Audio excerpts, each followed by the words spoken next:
Je voudrais vous parler d'un documentaire que j'ai regardé récemment au hasard d'une conversation avec ChatGPT qui s'appelle The Act of Killing, qui est sorti en 2012. C'est un documentaire de Joshua Oppenheimer et ça traite du sujet des massacres en Indonésie dans les années 60, 1965. C'est un sujet qui est très peu connu en Occident. On connaît les exactions du régime maoïste. On connaît les Khmers rouges, mais on en entend très peu parler de ces massacres en Indonésie. Moi-même, j'en avais jamais entendu parler avant. En 1965, il y a eu un coup d'état militaire qui a renversé le président Sukarno, qui était jugé trop proche des communistes. Donc en fait, si j'ai bien compris, il y avait une division tripartite des forces en présence politique à ce moment-là. On avait un tiers nationaliste, un tiers communiste et un tiers plutôt islamiste. Parce que comme vous le savez, l'Indonésie est le plus grand pays musulman du monde en termes de nombre de fidèles. À ce moment-là, il y a les nationalistes et les islamistes qui se sont associés contre les communistes, donc on est en pleine guerre froide, et le parti communiste indonésien de l'époque était le troisième parti communiste du monde, donc derrière celui de l'URSS et de la Chine. Il y a un général qui s'appelle Soeharto qui a pris la place du président Sukarno qui était jugé trop proche des communistes et qui est devenu dictateur pendant plus de 30 ans. Et il a accusé le parti communiste d'avoir voulu fomenter un coup d'état et il a déclenché une purge. Et donc cette purge, elle a fait entre 500 000 et 3 millions de morts. Donc bon, c'est une fourchette très large. C'est toujours pareil dans ce genre d'endroit, ce genre d'époque, c'est assez dur de connaître réellement l'étendue des dégâts. Mais voilà, c'est des exécutions extrajudiciaires qui ont eu lieu dans toute l'archipel de manière artisanale, on va dire. Donc étaient ciblés évidemment les membres du parti communiste, mais plus globalement tous les syndicalistes, les intellectuels perçus comme communistes, les Chinois, la minorité chinoise qui était vue comme liée à ce courant politique, et d'autres minorités. Donc ces crimes, ils ont été soutenus et orchestrés en sous-main par l'armée, des milices locales, soutenus aussi par les États-Unis à distance dans le cadre de la guerre froide toujours, mais ça a été fait par des hommes de main qui bien souvent n'avaient pas de mandat officiel de l'armée ou du pouvoir, c'était des bénévoles si j'ose dire. Et encore aujourd'hui, du coup, vu que le parti s'est maintenu au pouvoir, ça a jamais été vraiment reconnu comme crime contre l'humanité ou je ne sais quoi. C'est même plutôt une période qui est glorifiée en Indonésie et il n'y a pas de honte ou de repentance sur le sujet. Donc en cela, c'est assez intéressant aussi à étudier. Et bien évidemment, du coup, les bourreaux sont toujours en liberté et n'ont jamais eu à répondre de leurs actes. Donc pour ce qui est de Joshua Oppenheimer, la personne qui a réalisé ce documentaire, c'est un réalisateur américano-britannique, il me semble, qui a travaillé plus de 10 ans en Indonésie au début des années 2000. À la base, il était venu pour filmer des ouvriers victimes d'intimidation, mais petit à petit, il a pris connaissance des massacres de 65 et du silence qui régnait autour de ces massacres. Et il a donc commencé, alors à la base il voulait interroger des victimes, mais il s'est aperçu qu'elles se tairaient dans le silence et qu'elles refusaient foncièrement de s'exprimer au sujet de ces massacres. Même des décennies et des décennies après, donc là on est sur du 50 ans plus tard quand même, il y avait une peur et une omerta qui régnait à ce sujet. Donc ce qu'il a fait, c'est qu'il a interrogé les bourreaux directement, qui eux étaient très enclins à parler, n'avaient aucun souci avec ça, même à raconter dans les détails les plus glauques leurs exactions. Et c'est donc le principe du documentaire, c'est que on voit des bourreaux s'exprimer, reconstituer leur massacre, le sourire aux lèvres la plupart du temps, sans avoir de voix off ou quoi que ce soit. Donc il n'y a pas de jugement moral rajouté de nous dire c'est mal, c'est bien, etc. Donc c'est vraiment du brut. On peut constater et juger pour nous-mêmes. Et en cela, c'est un format très intéressant et que j'avais pas vu auparavant et que j'ai beaucoup apprécié, parce que j'aime pas qu'on me guide sur ce que je dois penser de ce que je vois. Et là, on vous offre la matière brute et vous en faites ce que vous voulez, si j'ose dire. Donc le documentaire est en indonésien. Donc moi, j'ai regardé en indonésien sous-titré en anglais. Et c'est très intéressant parce que on a au cours du film, du documentaire, le personnage principal qu'on suit, on le voit s'ouvrir petit à petit. Je vais vous en parler plus tard, mais on voit les traces que ça laisse, malgré toute la façade, tout le masque, toutes les apparences qu'il essaye de donner. On voit que ça ne laisse pas indemne de massacrer des gens comme ça. Ça laisse des cicatrices sur l'âme, si je puis dire. Au début du film, on rencontre donc ce personnage qui s'appelle Anwar Congo, qui, ma foi, a un air très sympathique. Il a l'air avenant, amical. C'est un grand-père qui a l'air de bien s'occuper de ses petits-enfants. Et donc il commence à raconter ses massacres, le sourire aux lèvres. ça a pas l'air de lui peser plus que ça sur les épaules. Il y a un malaise qui se crée avec le décalage parce qu'il nous raconte des choses qui sont quand même assez crues et sérieuses, avec un côté rigolard et frivole qui crée un contraste un peu absurde entre la forme et le fond. Et ce côté grotesque s'intensifie petit à petit quand on voit que donc lui et ses comparses, lui c'est vraiment le centre du documentaire, mais il a plusieurs acolytes, si j'ose dire, qu'on retrouve aussi à plusieurs moments du documentaire. Et on voit qu'ils sont extrêmement influencés par Hollywood, la culture américaine de l'époque, etc. Ils cherchent un peu dans leurs exactions à recréer ce qu'ils voyaient sur le grand écran à cette époque-là. Donc on voit qu'ils se déguisent en gangsters américains, ils mettent des costards, ils mettent des chapeaux, ils fument, ils ont tout le temps des références à Elvis, à ceci, à cela, et ils surjouent un peu les Américains, mais de manière grotesque. Ils vont au bowling, enfin on voit qu'ils sont vraiment empreints d'une culture occidentale, mais dans ce cas-là de plus médiocre et pas vraiment dans ce qui élève, quoi. Ils sont pas sur l'opéra, la musique classique et le droit romain. Ils sont vraiment dans Hollywood, le bowling, les clubs et les burgers. En même temps, sur leur culture à eux, au final, on voit très peu l'islam dans le documentaire. On a un appel à la prière à un moment donné pendant qu'ils sont en train de simuler une exécution d'ailleurs. Ils s'interrompent pendant 5 secondes, ils reprennent alors que le muezzin est toujours en train de gueuler, je sais pas comment on dit. Et du coup, ça c'est assez marrant aussi, alors que c'est un pays qui est musulman à 90%, l'Indonésie, où il me semble que les gens sont assez religieux, mais là ça s'efface complètement face à l'occidentalisme des protagonistes. En début de documentaire, on a le Anwar Congo qui nous montre du coup sur le toit d'une boutique où c'est là qu'il a commis le plus de meurtres. Alors lui, il faut savoir qu'il a tué, je crois qu'il dit 1 millier de personnes de ses mains. On n'est pas face à un rigolo. Il nous montre du coup ça l'emmerdait parce qu'il y avait du sang partout, il se dégueulassait les vêtements, donc il a développé une technique avec un fil de fer et un poteau pour étrangler les personnes sans trop se salir, quoi. Et donc il nous raconte ça par-dessus la jambe, et après il tape quelques pas de danse, le sourire aux lèvres, il en a vraiment rien à foutre, quoi. C'est assez marrant, si je puis dire. On voit aussi les milices donc qui ont participé à ces massacres, donc ils sont des paramilitaires, mais c'est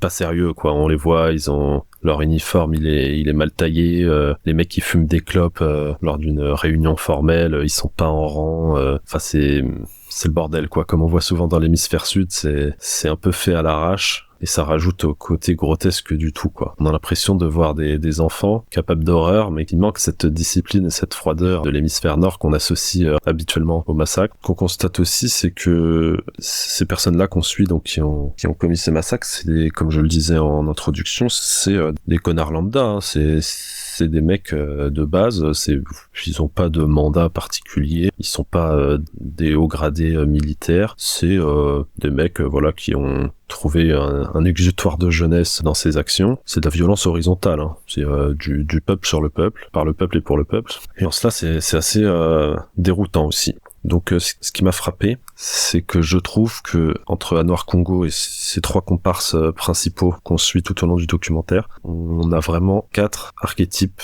distincts de bourreaux, en fait. Et les 4 ont des façons différentes de vivre de supporter le poids de leurs actions. Et j'ai trouvé ça intéressant de faire cette division. Donc on a Anwar Congo dont je vous parle depuis le début. Lui, au début, on a l'impression qu'il est vraiment détaché, mais petit à petit, il commence à expliquer qu'il boit beaucoup, qu'il fume de l'herbe, qu'il a du mal à dormir, qu'il fait des cauchemars, etc. Et on voit que ça le travaille profondément. On le voit bien à la fin du documentaire dont je vais vous parler tout à l'heure. Donc on voit qu'il s'est fait une façade d'indifférence, alors qu'en réalité, c'est quelque chose qui l'oppresse au fond de lui. Et il a du mal à vivre avec, et ça se ressent de plus en plus à travers ses confessions tout au long du documentaire. Deuxièmement, on a Herman Koto, qui lui est un obèse souriant, qui a l'air sympathique aussi, il est tout le temps en train de rire, en train de sourire, etc. Lui, il a l'air profondément, comment dire ça, sans être désobligeant, il a l'air limité intellectuellement, on va dire. Et en fait, l'impression qu'il donne, c'est qu'il est resté au stade infantile et qu'il est même pas capable d'appréhender les actes qu'il a commis avec une lucidité morale et adulte. Il est pas désagréable, il est juste totalement détaché de ce qu'il a fait et dans une espèce d'hilarité permanente. On dirait un enfant cruel qui est incapable de se rendre compte du poids de ses actes. Ensuite, on a, alors vous m'excuserez pour la prononciation, on a Adi Zulkadri, qui lui, à l'inverse du précédent, est beaucoup plus intelligent, ça se voit, mais on voit qu'il sait au fond de lui que ce qu'il a fait, c'est mal, mais il s'est créé une barrière rationnelle, en fait, pour vivre avec, c'est-à-dire qu'il est là en train de relativiser, de dire oui, mais George Bush, il a fait pire, oui, mais les conventions de Genève, c'est pas sérieux, c'est pas des crimes de guerre vu qu'on a gagné. Et il est en permanence en train de se justifier, ce qui montre qu'au fond, il en souffre, mais il a réussi à se construire intellectuellement une barrière rationnelle qui l'empêche d'en souffrir profondément au quotidien. Et enfin, on a Safit Pardede, bon, je suis pas sûr de la prononciation non plus. Lui, c'est tout simplement le démon, hein, le sadique pur. Lui, il a pas la moindre once de culpabilité en lui. En tout cas, s'il en a, il la cache très très bien. À aucun moment, il évoque le moindre regret ou quoi que ce soit. Il est très heureux de ce qu'il a fait. Il raconte des viols de jeunes filles, voire d'enfants, en riant. Il est totalement... je veux même pas dire indifférent parce qu'il est dans une jouissance en fait, une jouissance de la souffrance et de la cruauté. Donc ainsi, on a vraiment 4 profils vraiment distincts qui sont très intéressants à analyser. Je ne crois pas à la physiognomonie, vous savez, cette pseudoscience qui met en relation les traits du visage avec le caractère et la personnalité. Mais sur les 4 profils que je viens de vous définir, il y a quand même une cohérence indéniable avec leur visage. C'est-à-dire qu'ils portent tous ce qui sont sur leur face en fait.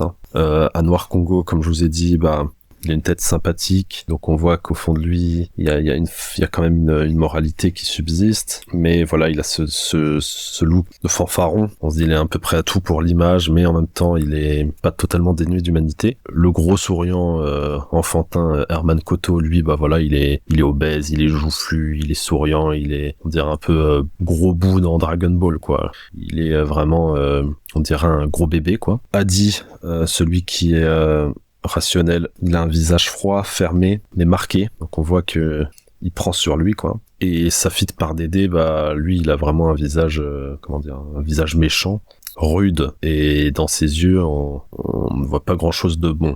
Donc ça aussi, c'est quelque chose qui m'a frappé, c'est la cohérence entre le physique et ce qu'il contient d'âme. Tout au long du documentaire, ces différents protagonistes nous expliquent ce qu'ils ont fait, quoi ils l'ont fait. Ils font des reconstitutions, ils vont chercher des figurants pour jouer les victimes, etc. Et il y a un moment où le sujet principal joue la victime. C'est là qu'il finit par craquer quelque part. C'est au moment où il se fait étrangler. On voit qu'il y a quelque chose qui se brise en lui. Et il se retrouve, à la suite de cette scène, il est comme paralysé. Le petit gros souriant ne comprend pas. Il lui dit ouais, mais tu devrais pas te mettre autant dans le personnage. On s'en fout, c'est rien, machin. Il arrive même pas à comprendre ce qui est en train de se passer. Et en fait, ce qui est en train de se passer, c'est que le Anwar Congo, qui, comme je vous l'ai dit avant, est déjà depuis des années hanté par ce qu'il a fait, par des cauchemars, une consommation de drogue, etc. Là, ça le fait vraiment plonger dans le vif. Il réalise quelque part, même s'il au fond de lui, il a toujours su la quantité de souffrance qu'il a pu infliger. Comment se termine le documentaire, c'est que à la fin, c'est une sorte de mise en abîme, c'est-à-dire que Joshua Oppenheimer fait visionner à Anwar Congo toutes les scènes qu'ils ont filmées jusque-là. Et Anwar lui-même demande à voir la scène où il se fait étrangler et celle dont je viens de vous parler, qui l'a profondément affecté. Et en la revoyant, il dit oui, là j'ai vraiment ressenti ce qu'ont pu ressentir mes victimes, etc. Le réalisateur, Oppenheimer, lui dit non, tu n'as pas ressenti ce qu'ont ressenti tes victimes. Toi, tu savais que c'était un tournage, une fiction. Tes victimes, elles savaient qu'elles étaient en train de mourir, de se faire tuer. Et là, il craque, il se met à chialer et il dit j'ai fait ça à tellement de gens, je ne pourrais pas vivre avec, etc.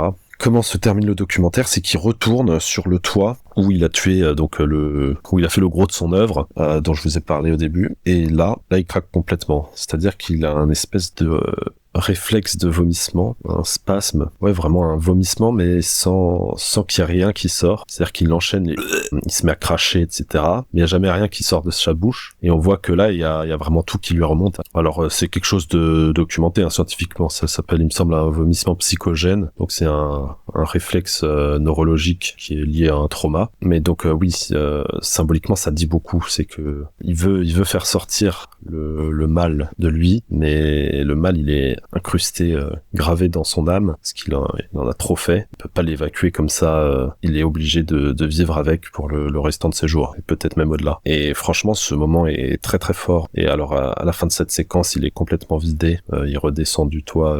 On voit qu'il est HS, quoi. Et c'est vraiment très très fort comme moment. Donc d'un point de vue plus général, ce que ce film renvoie comme image, c'est vraiment celle d'une cruauté infantile. C'est-à-dire qu'on est dans l'improvisé, le bricolé, le dansant, le grotesque. On est très très loin de ce qu'on connaît nous en Europe, qui est donc une cruauté froide, planifiée, organisée. Donc ce qu'on a connu avec que ce soit les nazis, l'URSS, ou d'autres, hein, ou même les Japonais, hein. Là, on est vraiment dans quelque chose d'artisanal et même de ludique quelque part. C'est assez étonnant. Et en fait, il y a vraiment cette impression de puérilité en fait qui en ressort, hein. C'est vraiment une coupure nord-sud qu'on peut ressentir. Et c'est sûrement dû à quelque chose qui est le déracinement moderne. En fait, les pays de l'hémisphère nord, et notamment l'Europe, a produit la modernité. Donc même si la modernité l'a grandement endommagée et continue de le faire et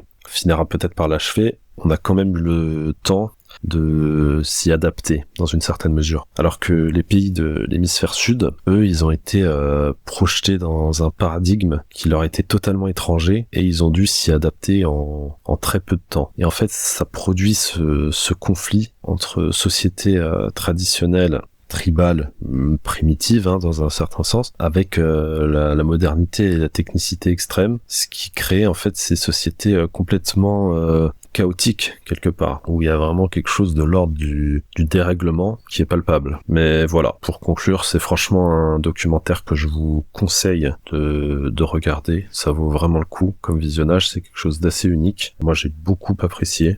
Ça permet en plus de mettre la lumière sur un pan de l'histoire du monde, plus exactement du XXe siècle, qu'on connaît très peu en Occident. Et donc c'est très intéressant à la fois d'un point de vue historique et d'un point de vue anthropologique. Beaucoup de choses à en tirer. Et d'ailleurs, Joshua Oppenheimer a fait un deuxième documentaire sur le sujet, où cette fois-ci il a réussi à interroger des familles de victimes, que je vous conseille aussi de voir dans la foulée. Le film s'appelle The Look of Silence, et voilà, c'est une suite naturelle à The Act of Killing, donc je vous conseille de regarder ces deux documentaires, vous ne serez pas déçus. Voilà, merci et à bientôt.